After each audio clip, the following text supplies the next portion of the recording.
La personalidad creadora de Abraham Maslow. Capítulo 16. Synanon y Eupsiquia.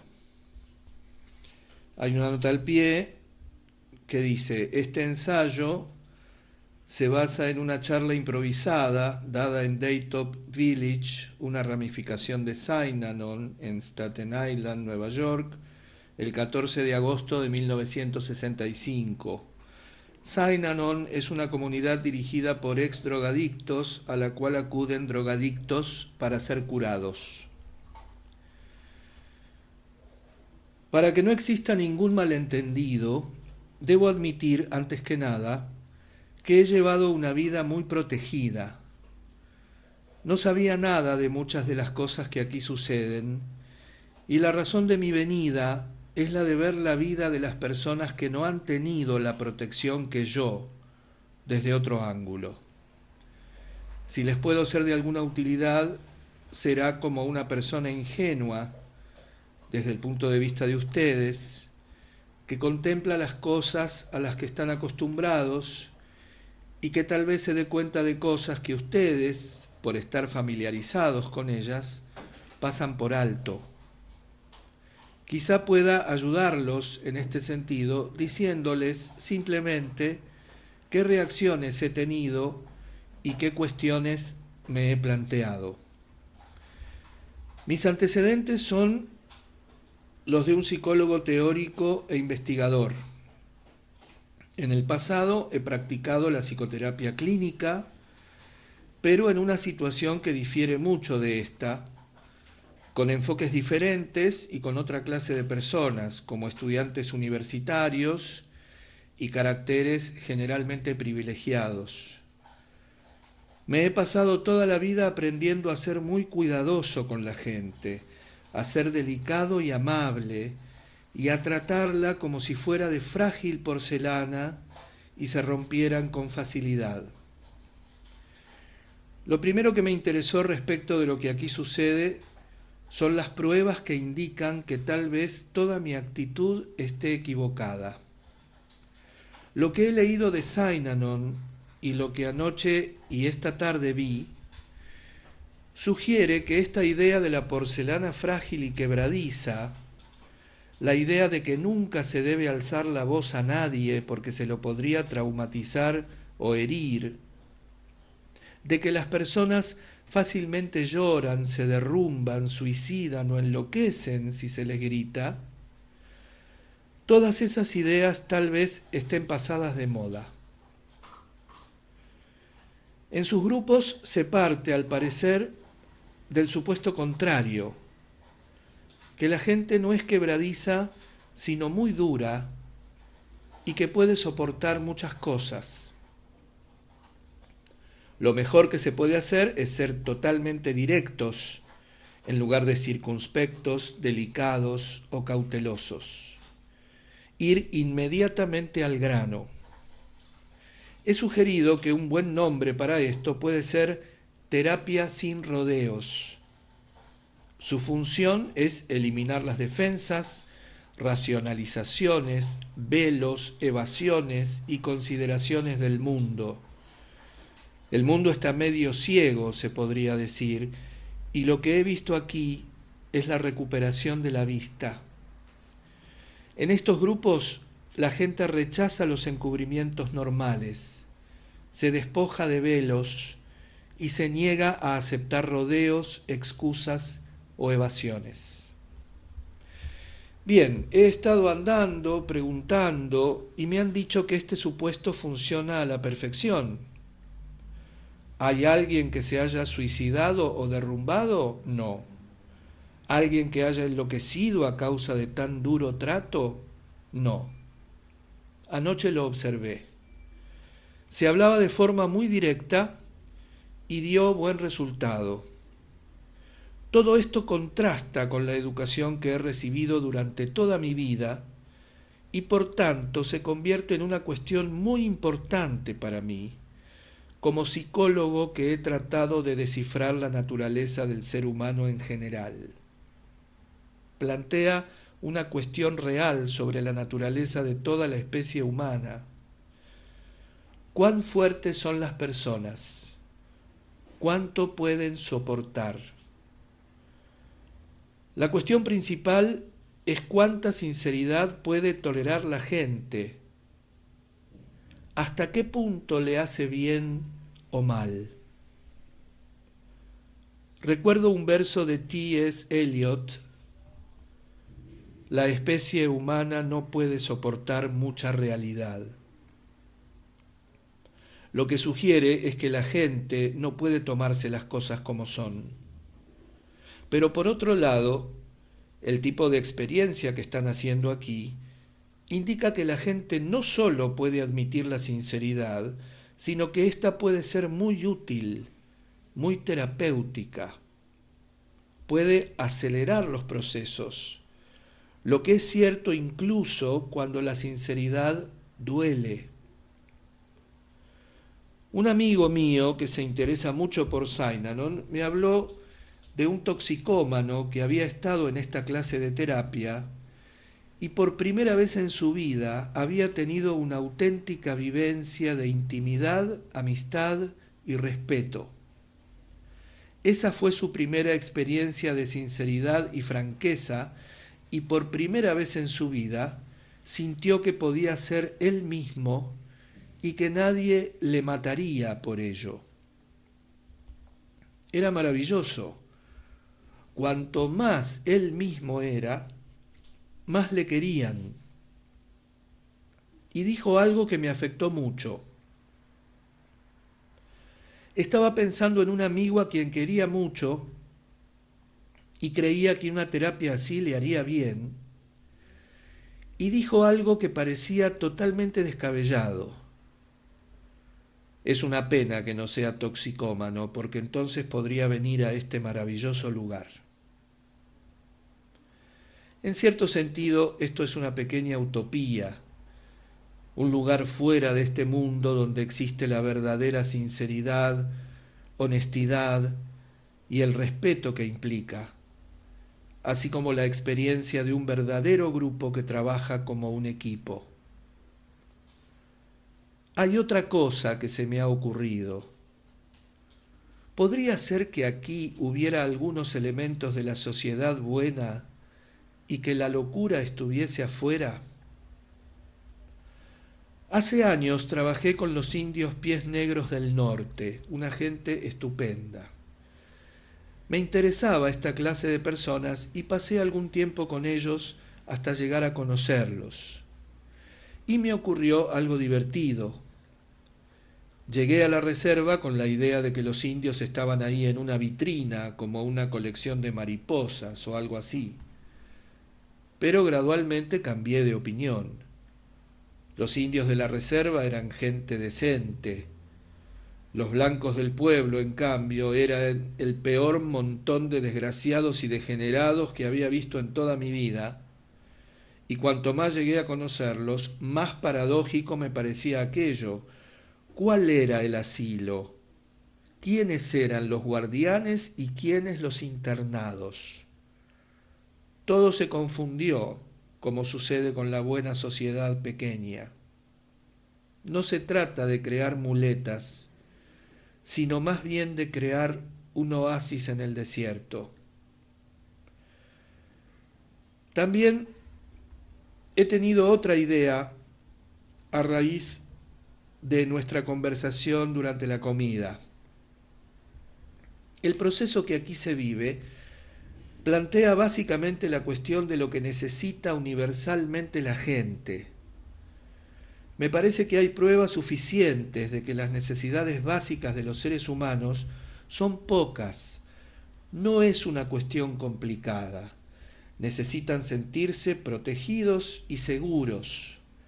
Que alguien cuide de ellos cuando son jóvenes para sentirse seguros.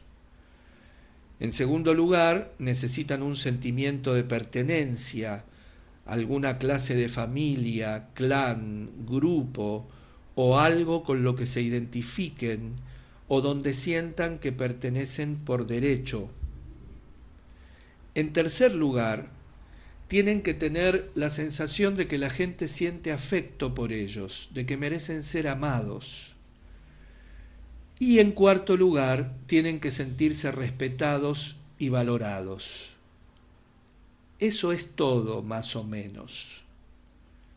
Se puede hablar de salud psicológica, de ser maduros y fuertes, adultos y creativos, principalmente como consecuencia de esta medicina psicológica, una especie de vitamina.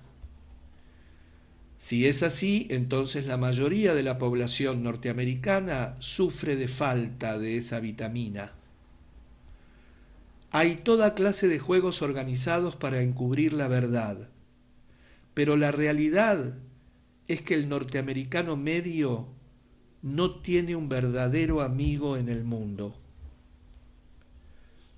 Muy poca gente tiene lo que un psicólogo llamaría verdaderas amistades. La mayoría de los matrimonios tampoco funcionan en este sentido ideal. Se podría decir que los problemas que tenemos, los problemas manifiestos, no ser capaces de resistir el alcohol, las drogas, el crimen ni nada, se deben a la falta de estas satisfacciones psicológicas básicas. La cuestión es si Daytop abastece de esta vitamina psicológica. Mi impresión mientras recorría este lugar es que sí. Recordemos cuáles son. Primero, seguridad, no tener ansiedad ni miedo. Segundo, pertenencia. Tienen que pertenecer a un grupo. Tercero, afecto. Necesitan gustar a alguien. Cuarto, respeto. Necesitan que alguien los respete. ¿Acaso Daytop es eficaz porque ofrece una atmósfera donde pueden darse estos sentimientos? Estoy inundado de impresiones y preguntas. He preguntado miles de cosas y puesto a prueba muchas ideas, pero todo esto parece ser parte del juego. Lo preguntaré así. ¿Creen ustedes que esta sinceridad directa, esta brusquedad que a veces incluso parece cruel, ofrece una base para la seguridad, el afecto y el respeto? Es algo que duele, debe doler. Cada uno de ustedes ha pasado por eso. ¿Creen que es una buena idea? Hace poco se estaba entrevistando a un candidato y yo asistí a la entrevista. El tono era combativo, nada de amabilidad, sino franqueza, brusquedad. ¿Piensan que esto funciona para ustedes? Me interesa mucho escuchar la respuesta a esta pregunta. Otra cuestión es si esta forma de funcionamiento de grupo, en que todos actúan juntos y el grupo se cuida de todo, es la que proporciona esa sensación de pertenencia. ¿Les ha faltado antes este sentimiento? Me parece posible que esta sinceridad brutal, en lugar de ser un insulto, implique cierto respeto.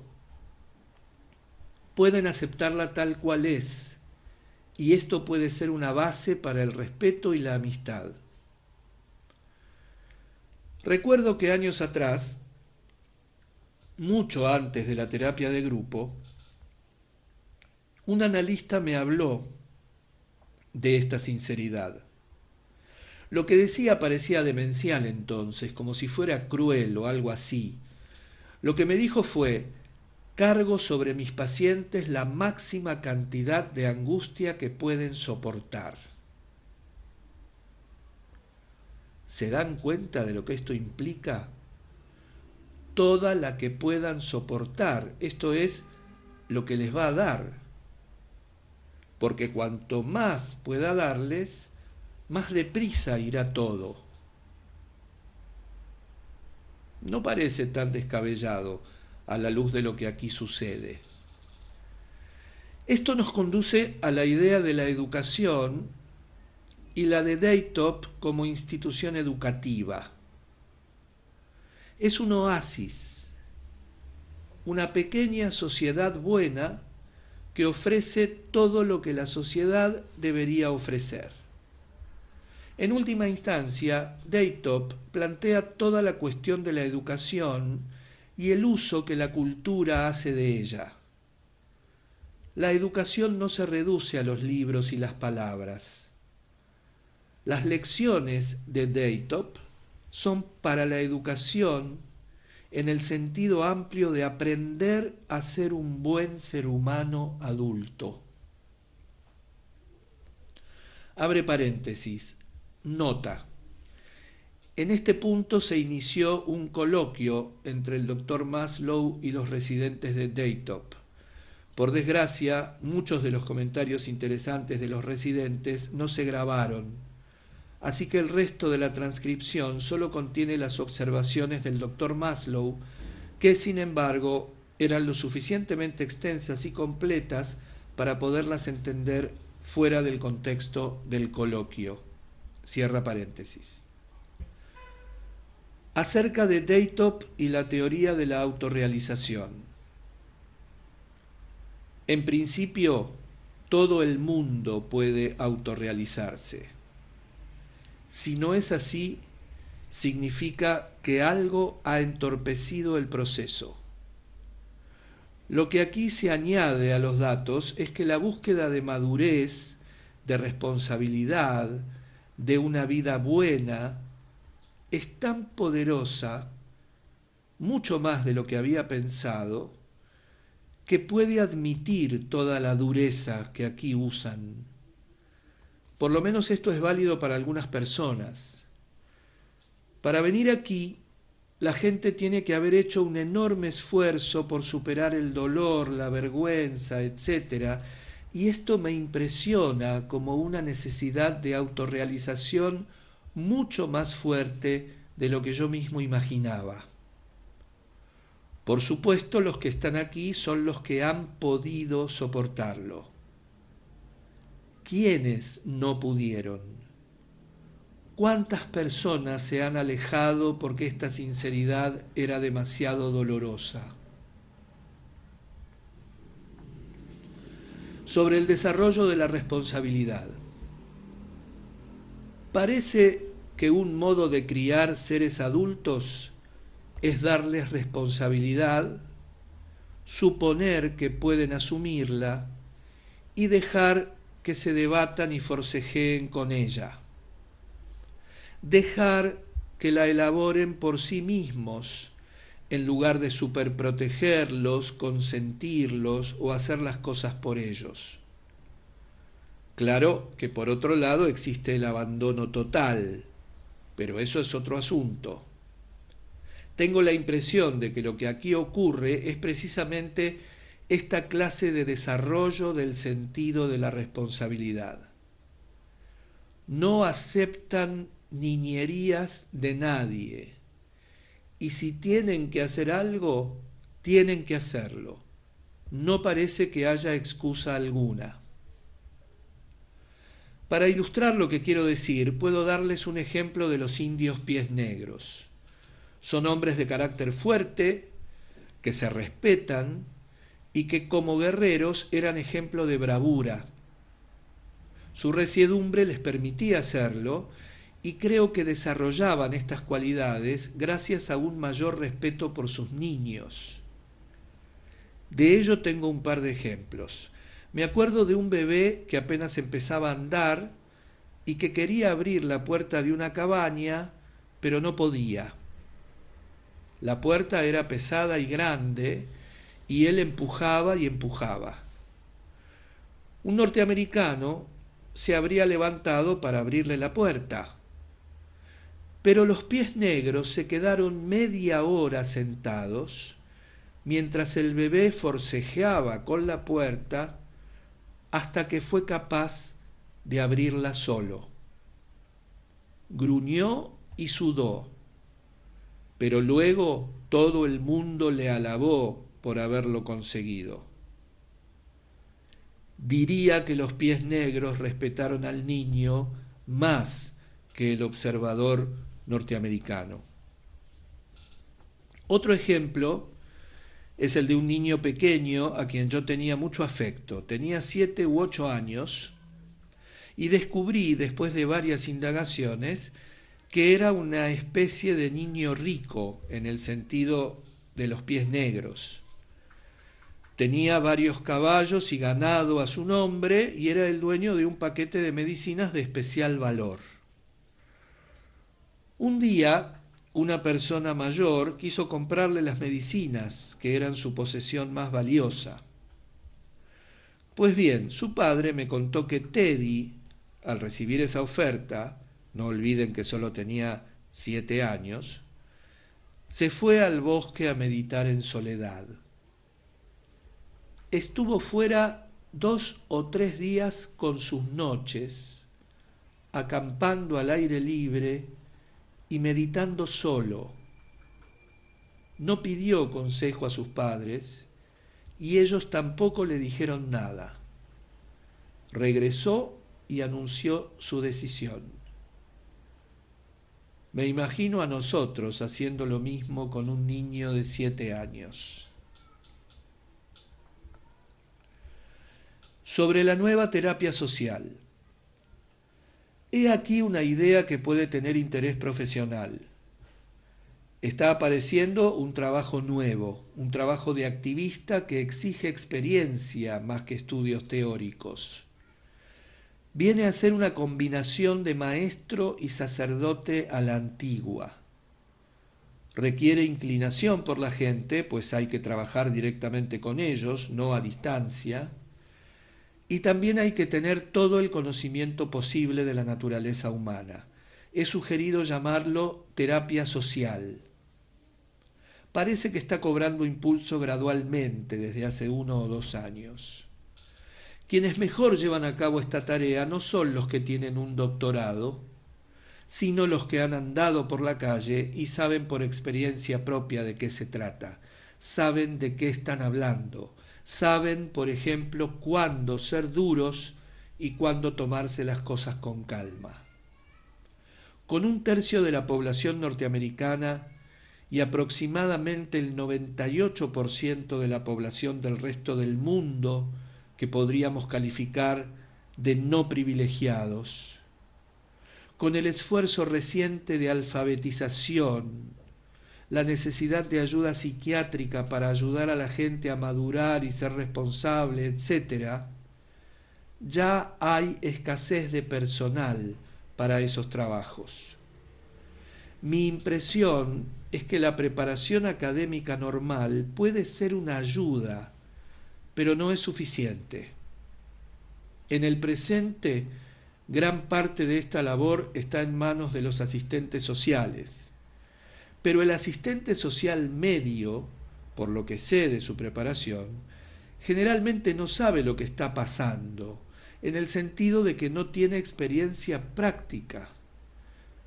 Así que quizás sea mejor dotar a estos nuevos organismos, al menos en parte, de personal cuyos conocimientos provengan de la experiencia más que de los libros. Una de las cosas interesantes de Daytop es que está dirigido por personas que han pasado por el sedazo de la experiencia. Ustedes saben cómo hay que hablar a la gente que está en la misma situación, y eso es un trabajo. Tal vez sea una nueva profesión. Sobre la revolución social actual. Podría estar media hora poniendo ejemplos del modo en que esto está sucediendo en diferentes lugares. Las iglesias y la religión están cambiando. Hay una revolución en marcha. En algunos lugares se percibe más que en otros, pero todos crecen en la misma dirección eupsíquica, es decir, en el sentido de seres más plenamente humanos, de personas tan fuertes, creativas, alegres, amantes de la vida, psicológica y físicamente sanas como sea posible. Pueden hablar de religión eupsíquica, pues existe ya. Uno de mis libros, Eupsychiatry and Management, trata de la situación laboral, de empleos, fábricas, etcétera, donde también se está llevando a cabo una revolución. En algunos lugares la situación laboral se establece de tal modo que sea buena para la naturaleza humana, no mala. Mediante tales procedimientos, la naturaleza humana se enriquece en lugar de menoscabarse. En este mismo sentido, se han publicado libros, artículos e investigaciones sobre el matrimonio, el amor y la vida sexual. Todos apuntan hacia un ideal que nos indica el rumbo que estamos tomando, el de ser tan altos, tan plenamente humanos y evolucionados como podamos. Es perfectamente cierto que la masa de la sociedad es todavía como un peso muerto, pero existen tantos puntos de crecimiento, tantos focos distintos, que empezamos a llamarlo la ola del futuro. Este no es el único lugar del mundo donde se habla de estos temas, hay muchos más. No tenemos noticias de ellos porque crecen independientemente. He comprobado que si se me ocurre una idea brillante, si descubro algo, es posible que otros lo descubran al mismo tiempo, pues siempre se trata de una reacción a lo que sucede a nuestro alrededor, y las personas más sensibles lo captan. Esto también ocurre en el terreno de la educación. Creo que si todos aunáramos esfuerzos y experiencias, tanto buenos como malos, podríamos desenmascarar todo el maldito sistema educativo y reconstruirlo. Podríamos hacer buenas propuestas y debemos tener un buen sistema educativo. Todo esto es explosivo porque exige una realidad humana, unas necesidades y una evolución humanas, en vez de una herencia tradicional de hace 1000 años y que ya está pasada de moda. Es difícil hablar de la educación eupsíquica. Creo que pueden contribuir a su desarrollo con la sugerencia que les hice de considerar este lugar como un experimento piloto. Actúen como si todo el mundo los observara para ver qué sucede con sus esfuerzos, qué funciona y qué no, qué es bueno y qué malo, qué tiene éxito y qué fracasa. Esto es posible en parte porque los Estados Unidos es el país más rico del mundo. Podemos permitirnos estar aquí sentados en lugar de cavar en el campo para cosechar un poco de arroz o algo semejante para sobrevivir. No es exactamente un lujo, pero podemos estar aquí hablando, mientras que no hay muchas otras sociedades en este mundo donde se pueda pasar tanto tiempo charlando sin morirse de hambre. En este sentido, somos una especie de experimento piloto y podemos ensayar muchas cosas. Pueden ustedes tomar su experiencia como objeto de estudio o como lo que un biólogo llamaría el extremo en crecimiento de una planta, el brote. En lugar de un mundo totalmente nuevo, esto es el brote. Eso dirían en sus momentos de optimismo. Claro que cuando se sienten pesimistas, parece como si la mayor parte de la sociedad fuera un peso muerto, es tradicional, convencional, pasada de moda. Muchas normas morales que nos predican eran válidas para 1850. En cierta medida, todo depende de nuestro estado de ánimo, aunque pienso que es correcto decir que esto no es un remanso. Tal vez sea el brote, el extremo en crecimiento de la humanidad. Sobre encuentros. Voy a confesarles algo. Solo he estado en un grupo de encuentro anoche y no sé cómo he reaccionado de haber permanecido mucho tiempo allí. En toda mi vida nadie ha sido tan franco conmigo. Contrasta notablemente con el mundo convencional, el mundo de los profesores universitarios.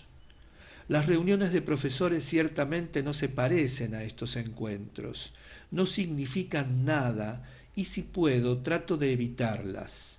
Todo el mundo es muy cortés y nadie se queja de nada. De un profesor recuerdo haber pensado que sería incapaz de decir mierda aunque le llegara al cuello. Bien, esto es diferente y anoche me desconcertó un poco. En el mundo de donde vengo todos son muy educados porque evitan la confrontación. Hay muchas solteronas remilgadas, quiero decir, son solteronas, aunque sean hombres. Creo que sería estupendo que pudieran ir a una de nuestras reuniones de facultad y tener un verdadero encuentro. Lo pondría todo patas arriba y sospecho que saldríamos ganando.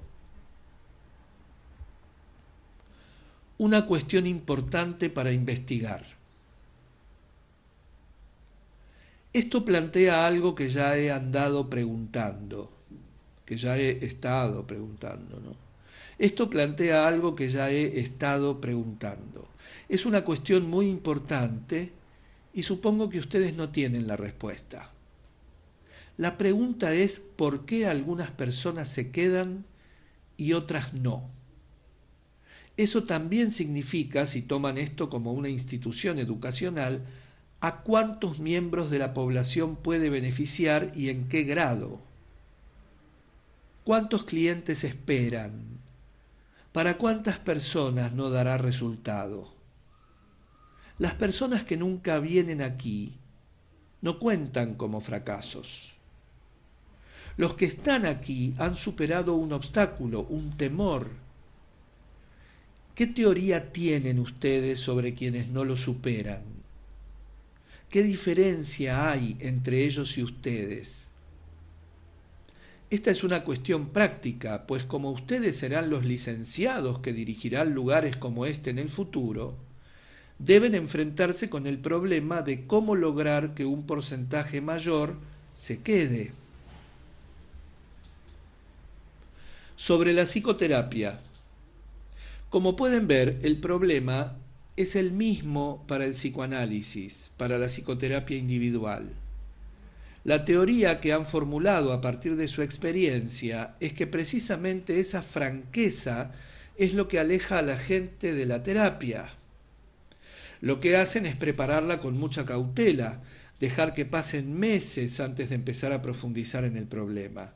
Tratan primero de establecer una relación y luego presionan un poco. Todo eso se contradice aquí, donde nadie espera 6 meses. La terapia intensiva empieza inmediatamente. Es cuestión de qué funciona mejor, para quién y para cuántos. En comparación con el procedimiento normal del psicoanálisis, parece que aquí se aceleran mucho los procesos. Eso me hace pensar en otra cosa. La teoría que me enseñaron y que he usado en terapia es que no es bueno dar la verdad a la gente, sino lo que hay que hacer es ayudar a que descubran solos su propia verdad. Además, se espera que este proceso será largo, porque la verdad no es agradable de ver. Hay que afrontarla gradualmente. Les diré que en comparación con esta imagen, este procedimiento, lo que ocurre aquí es que la verdad se saca a relucir y se la arrojan a uno en la cara. Nadie espera 8 meses para que uno la descubra solo. Por lo menos la gente que se queda puede aceptarlo. Y esto se contradice con toda la teoría psiquiátrica. Sobre el autoconocimiento y los grupos.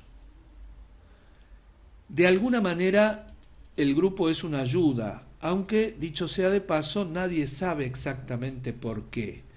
Todo lo que se sabe es que de algún modo funciona. Todavía no he podido analizar todas mis impresiones al respecto y no sé muy bien qué opinar, pues se necesita tiempo para pensar. Mi impresión, por la forma en que hablábamos anoche, es que el grupo genera un feedback que una sola persona no podría crear en 100 años de psicoanálisis. Hablar de la forma de ser de alguien o de la opinión que los demás tienen de uno mismo y que 6 personas estén de acuerdo sobre la impresión que causan es algo muy revelador. Tal vez no sea posible alcanzar nuestra propia identidad o nuestra verdadera imagen a menos que tengamos también una imagen de cómo somos a los ojos del mundo. Bien, esto constituye un nuevo supuesto que no existe en psicoanálisis.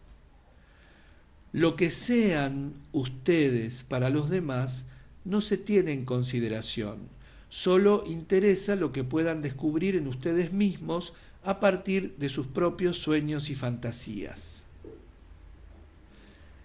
Tengo la sensación de que si me quedara con ese grupo, escucharía cosas que en mi vida he escuchado. Sería como verme en una película filmada por una cámara oculta que pudiera mostrarme cómo me ven los demás. Después podría evaluar lo que he visto y pensar si tienen razón o no. ¿Cuánta verdad hay en eso? Sospecho que alcanzaría un mayor conocimiento de mí mismo y que ese autoconocimiento sería útil para la búsqueda de la identidad. Una vez superado el dolor, el autoconocimiento pasa a ser algo muy positivo. Es agradable saber algo en lugar de dudar o hacer conjeturas, entre comillas. Quizá no me habló porque soy malo, quizá se comportaron así porque soy malo. Para el hombre normal y corriente la vida es una sucesión de quizás. No sabe por qué la gente le sonríe o deja de sonreírle.